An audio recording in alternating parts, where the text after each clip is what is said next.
Hello my dear students, how are you all? I hope you all are good. So today in this video we are going to study the chapter 8 cell structure and functions of your 8th science book. So इस chapter में हम cell के बारे में study करेंगे कि उसका structure और फंक्शन क्या क्या होता है। जो सेल होती है वो किसी भी लिविंग ऑर्गेनिज्म की सबसे स्मॉलेस्ट स्ट्रक्चरल और फंक्शनल यूनिट होती है।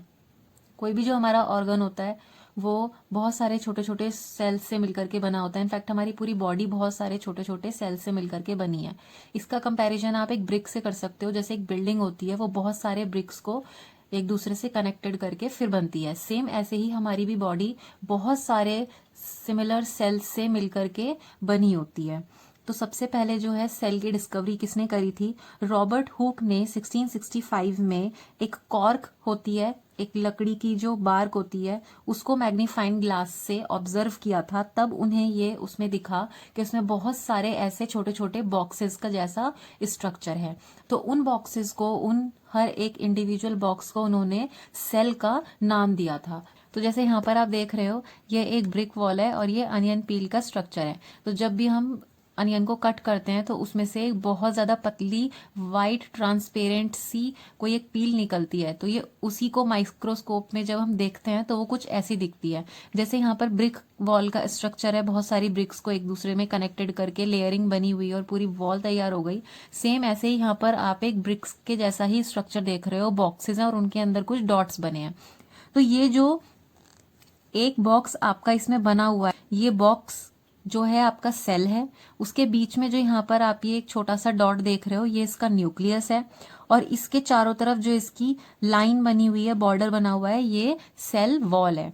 तो जो डिफरेंट जो ऑर्गेनिज्म होते हैं उनके अंदर अलग अलग शेप, साइज और नंबर के सेल्स पाए जाते हैं। ये जो सेल्स होते हैं ये 2 टाइप के होते हैं, मल्टी सेलुलर और यूनिसेलुलर। मल्टी सेलुलर सेल्स वो होते हैं जो एक से ज्यादा सेल से मिलकर के बने हुए ऑर्गेनिज्म जो होते हैं वो मल्टी सेलुलर ऑर्गेनिज्म कहलाते हैं। जो सिंगल सेल से मिलकर के बने हुए ऑर्गेनिज्म होते हैं वो यूनिसेलुलर ऑर्गेनिज्म कहलाते हैं, जैसे कि आपके अमीबा और पैरामीशियम। तो जैसे आप ये इसमें देख रहे हो ये डिफरेंट शेप और साइज के सेल्स हैं। जैसे यहाँ पर ये जो है स्फेरिकल रेड ब्लड सेल है, ह्यूमंस में जो होता है, और फिर ये आपका स्पिंडल शेप्ड मसल सेल है, और ये आपका जो देख रहे हो ये लॉन्ग ब्रांच नर्व सेल है। तो जैसे कि आपको पता चला इससे कि कितने सारे डिफरेंट टाइप के सेल्स होते हैं, उनके डिफरेंट कलर होते हैं। नेक्स्ट देखेंगे साइज ऑफ सेल।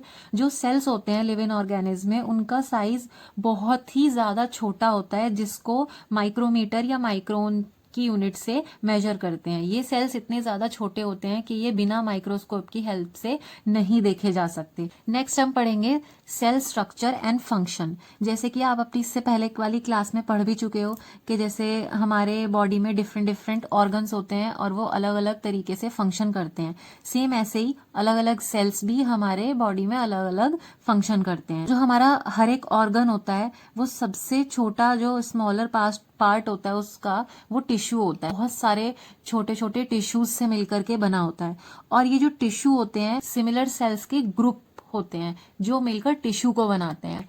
तो ये सब अलग टिश्यूज और अलग अलग सेल से मिलकर बने होते हैं ताकि वो अलग अलग ऑर्गन्स अलग अलग फंक्शन कर सके। नेक्स्ट इसमें टॉपिक आता है parts of the cell. Cell के पार्ट्स में सबसे पहले आती है सेल मेम्ब्रेन। तो जो किसी भी सेल का बेसिक कंपोनेंट सेल मेम्ब्रेन होती है, साइटोप्लाज्म और न्यूक्लियस। तो जो साइटोप्लाज्म और न्यूक्लियस होते हैं वो सेल मेम्ब्रेन के अंदर एनक्लोज्ड होते हैं, जिसे प्लाज्मा मेम्ब्रेन भी कहा जाता है। ये जो मेम्ब्रेन होती है वो एक सेल को दूसरे सेल से अलग करती है और उसके आपस के सराउंडिंग मीडियम से भी अलग करती है। जो अनियन सेल की बाउंड्री होती है वो सेल मेम्ब्रेन कहलाती है। जैसे कि आप यहाँ पर देख रहे हो इसमें जो ये पूरा का पूरा एक बॉक्स है, ये तो सेल हो गया। इसके बीच में जो आप ये सर्कल देख रहे हो ये इसका न्यूक्लियस है और यहाँ पर इसका साइटोप्लाज्म है। तो जो अनियन सेल की जो बाउंड्री होती है वो सेल मेम्ब्रेन कहलाती है, जो एक बहुत ज्यादा मोटी कवरिंग से ढकी होती है जिसे सेल वॉल कहते हैं। सेल का जो नेक्स्ट पार्ट आता है वो आता है साइटोप्लाज्म। तो साइटोप्लाज्म एक जेली लाइक स्ट्रक्चर होता है जो सेल मेम्ब्रेन और न्यूक्लियस के बीच में प्रेजेंट होता है।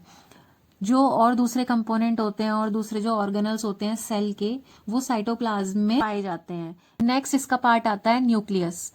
जो लिविंग सेल होता है उसका सबसे जो इम्पोर्टेंट कंपोनेंट होता है वो न्यूक्लियस होता है।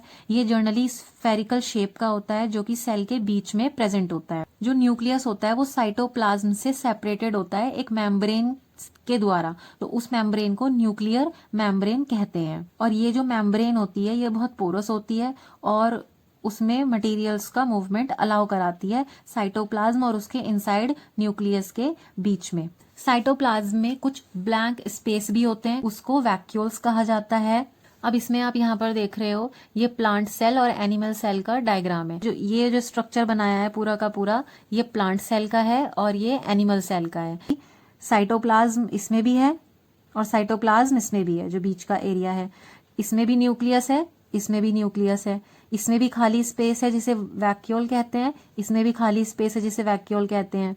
इसमें भी बाउंड्री है जिसे सेल मेम्ब्रेन कहते हैं और इसमें भी बाउंड्री है जिसे सेल मेम्ब्रेन कहते हैं। और बाहर की तरफ वाली वॉल को इसको सेल वॉल कहते हैं और अंदर वाली साइड से जो होती है वो सेल मेम्ब्रेन होती है। जो प्लांट सेल होती है उसके अंदर क्लोरोप्लास्ट होता है जो कि लीव्स को ग्रीन कलर प्रोवाइड करता है। सो स्टूडेंट्स, आई होप आपको ये चैप्टर से अच्छी नॉलेज मिली होगी और समझ में भी आया होगा ये chapter. Thank you so much.